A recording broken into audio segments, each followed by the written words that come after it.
Yo, what is up, friends and fam? Welcome to another episode of Journey to My Ideal Lifestyle. It's your boy Johan Tang, and it's a pretty lovely day today.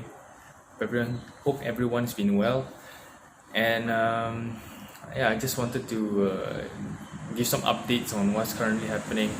First and foremost, it's a Monday. What happened over the weekend was I spent like 70-80% of my time completing this book called Fountainhead by Ayn Rand. I hope I pronounced the name correctly. I'm not sure if I did, but yeah, I was completing that book, and that book has really left a very indelible mark on my mind.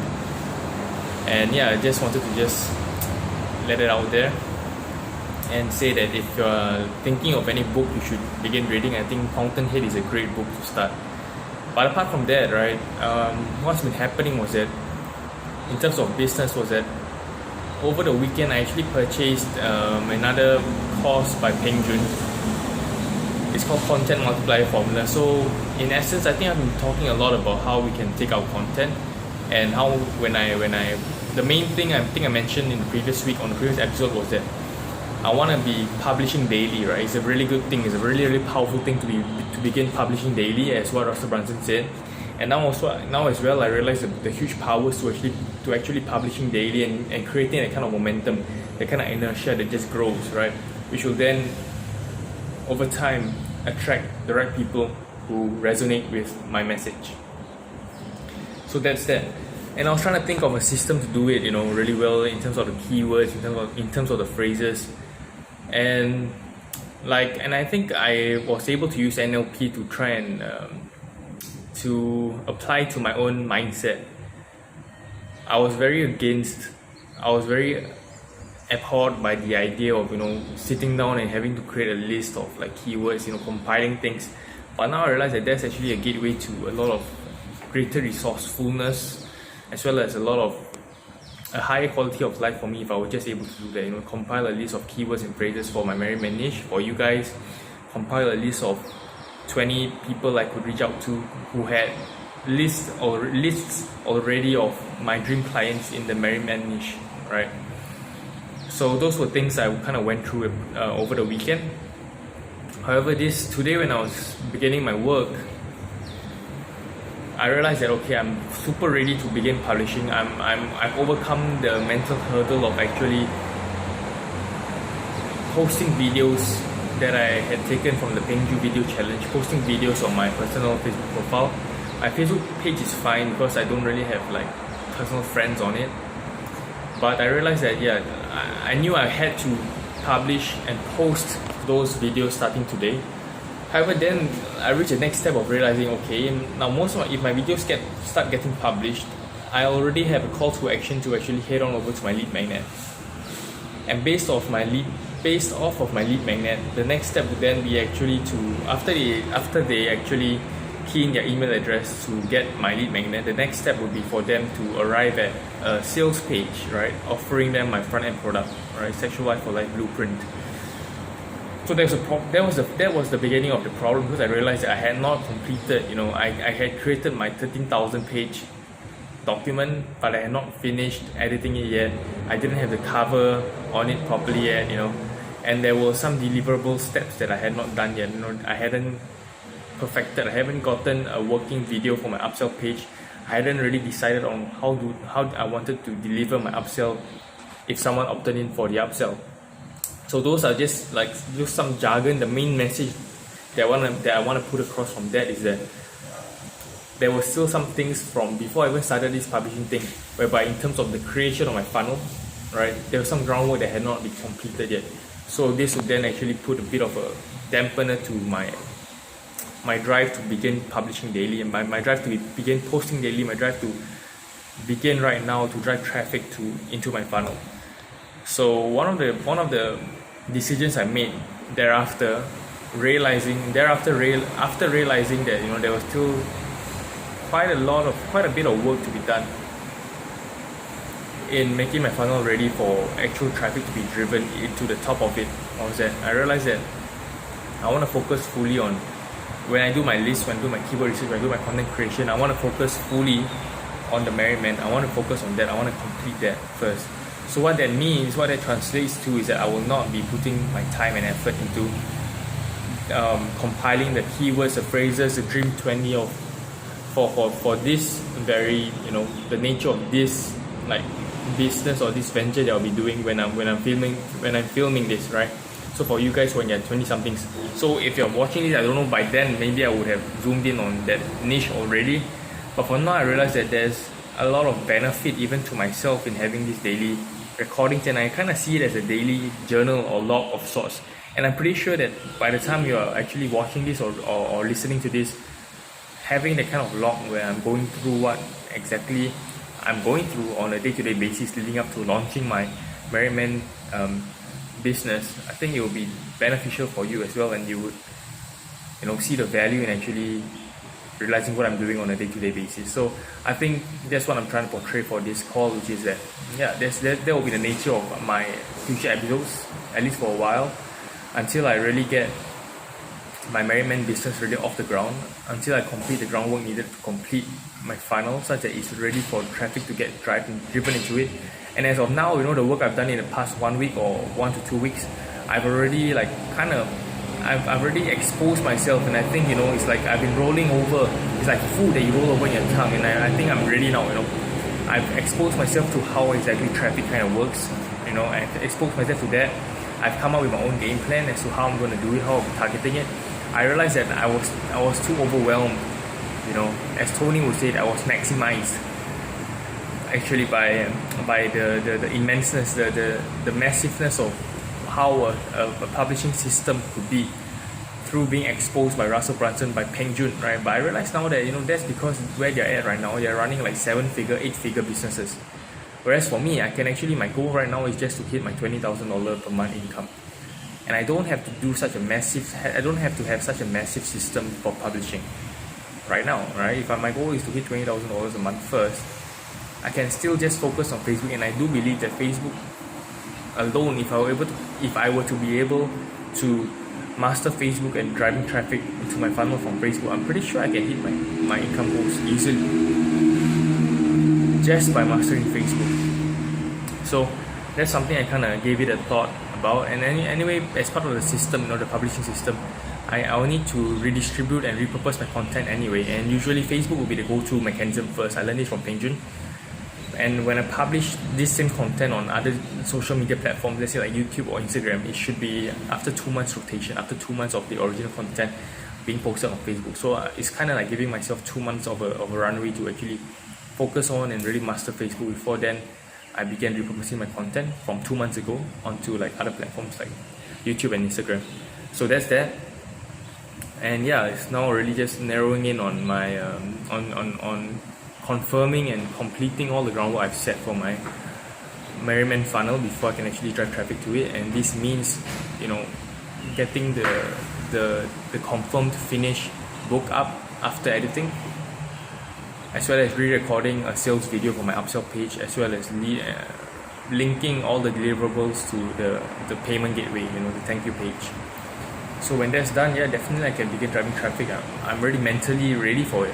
I'm now ready for the instantaneous, change through instantaneous action. The only thing I'm kind of still feeling quite, in a way, like, let me begin how to describe this feeling. I'm feeling a bit peeved, as I learned from Tony. I'm feeling a bit tickled, right? Why? Because I had already decided that Monday today I'll begin posting my video. So then now when I kind of face this setback, that I can't begin posting today, it just kind of bumps me, it's like starting on the wrong foot. But even through saying it, I realize now that I can still post a video on Facebook. I won't let that fear overcome me. What's going to happen though is that I'll just make sure that the videos I begin posting on my Facebook profile, they don't have the CTA to the actual offer yet, to the lead magnet yet. And I'm pretty sure for phase 1, the stuff I learned from Peng Joon's video challenge phase 1, I'm not really trying to push them to any lead magnet yet. So I think I'll be able to post it. Hopefully by Tuesday or Wednesday, I'll complete the entire groundwork for the Merryman funnel, and then I can really drive traffic to it, seriously. Anything else on that? Another thing is that, I don't know, man, after reading the Fountainhead book, I feel a bit weird inside. I don't know how to describe it. I don't even know how to begin describing the emotion I felt. Let me try a sentence for myself, NLP sentence. I know that I don't know, but if I did know, how would I describe that feeling? Well, I would describe it as being very light. I have no idea how to. Yeah, I would describe it as being very light, feeling as if I kind of conquered something, which is completing the book, and that's really great. I guess it's the feeling in between, completing something and then realizing that there's a gap after completing that thing. That thing itself was definitely worth completing, but that is not the end all of life itself. You know what I mean?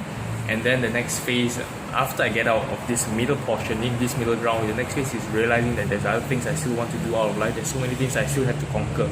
I don't still have to conquer them, but there are still these things are still out there for me to experience, have the opportunity to actually experience and go after. So I guess that's the feeling that I'm feeling right now. But yeah, back to my work and stuff, I just have to do all those things.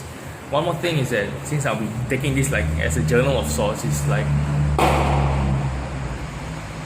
there's also a fear, I guess, of on Facebook. There's only one person right now that whose reaction I wouldn't say I really care about, but yeah, I might still care about. That's my ex-girlfriend. She's still on Facebook. Is that a thing I should be concerned about?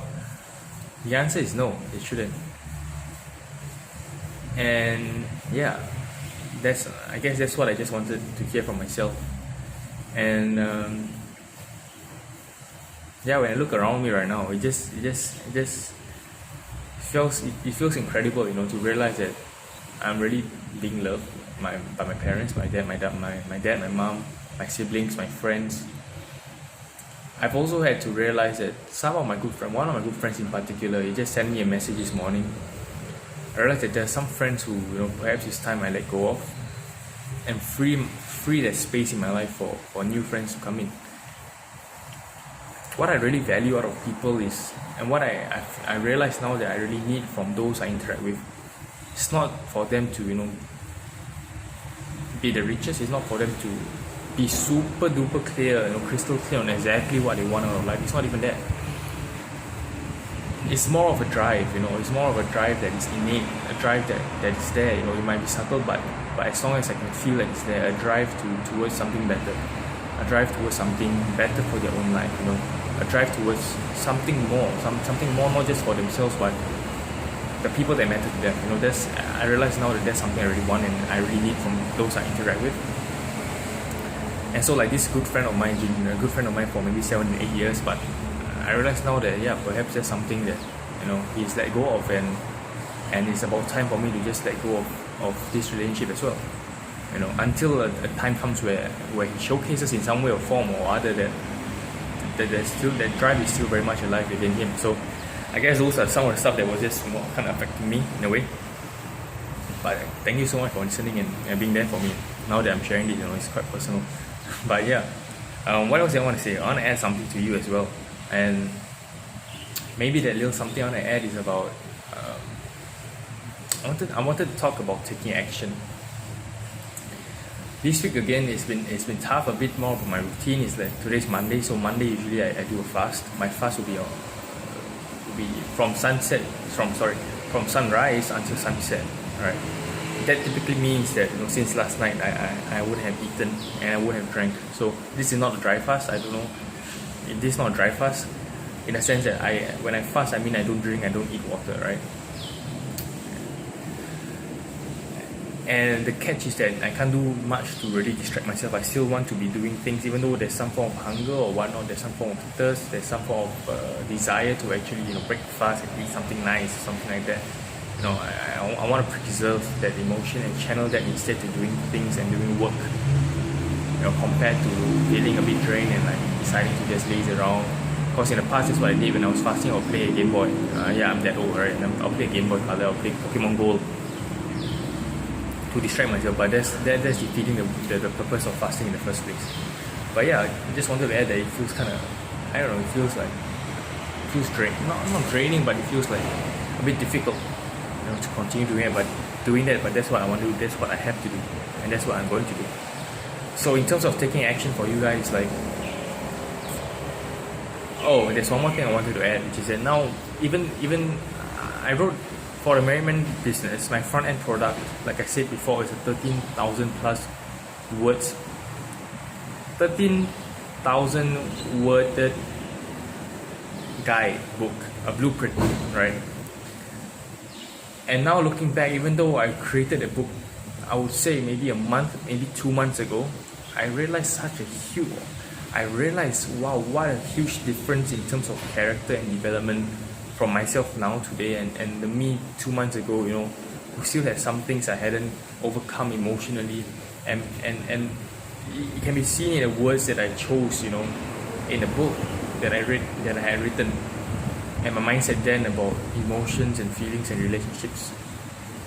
And so there's a part of me feels that I ought to actually recreate a front-end product.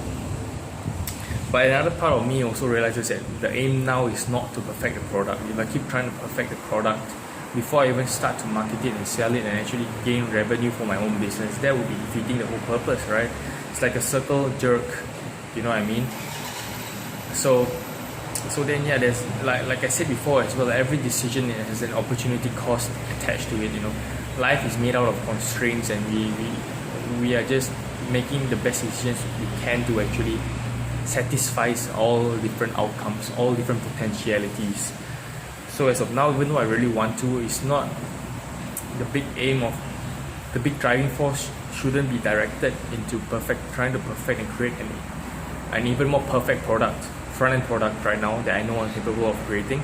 It's for me to get the groundwork already created up solidly enough, satisfies it, such that I can then really drive my efforts into driving the traffic I need into my funnel and being able to see the conversion rates and see how well this converts. And then once I get the conversion rates to a good enough point, that's when I can really begin now looking back and working on perfecting and getting an even greater front-end product that will serve my customers more. So yeah, and this also leads to why I had not perfected my product in the first place from before, or why I then went on into doing traffic was because at the point in time I felt as if I had satisfied enough in terms of doing the funnel. Do you know what I mean? I had done enough in terms of the design of it, in terms of the creation of it, the back end, the front end, the book, and what was missing now at that point in time, 1-2 months ago, was learning how to actually now drive traffic to the funnel. And in between what was, when I was trying to learn, I went into frantic mode. I purchased every course I could get, every help I could get, to learn. And I realized now that in doing that also, it reached a point in time where I realized that, okay, now I've learned enough. Now I need to satisfy. I've learned enough, but there's still so much more I can learn. But I reached a point in time where I satisfy that current need of learning more about traffic, and then I had to actually now take action to actually begin publishing, taking action on what I had learned. So that's when I began publishing, and now it's another checkpoint, another milestone I've reached, whereby I realized publishing is great. Now I need to create the right systems to make my publishing seamless. And then once that was reached, I do have a system now, but now that's reached, I realized that, okay, now I satisfied that already, that component. Now I need to go back again to the beginning, and in order for me to bring this whole form up together, right, I need to go back and now perfect as much as I can the sequence of steps of my funnel. So that's the new point I need to focus on to satisfy before the next pieces can align for me to actually focus on those things. I hope that kind of makes sense. So I think what you can do is that now you need to take a look as well in your life. What do you really feel is the thing you need to focus on, right? Is it your financials? Is it the goals that you set? Is it something in your emotional life? Is it something in your private life? There's definitely one thing you can do right now, the big domino that you need to really push over. Because at every point in time, this domino can be different. The biggest domino we can put in effort and work to actually push over in our life will be different from today compared to tomorrow, or maybe next week or next month, right?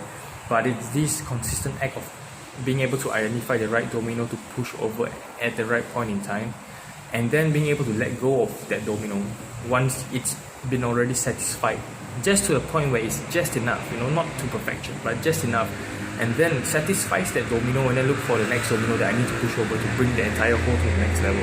Right? That's something I think you can really think about, and focus on one. Always focus on one. Right? And yeah, so that's basically all I have for this episode. I hope it's not been too esoteric or too in the clouds of sorts. I hope it's still been grounded in a lot of value towards you. And with that, yeah, this is Johan Tang. I hope you enjoyed this one. As always, I'll see you again tomorrow. Bye. Peace out, bros.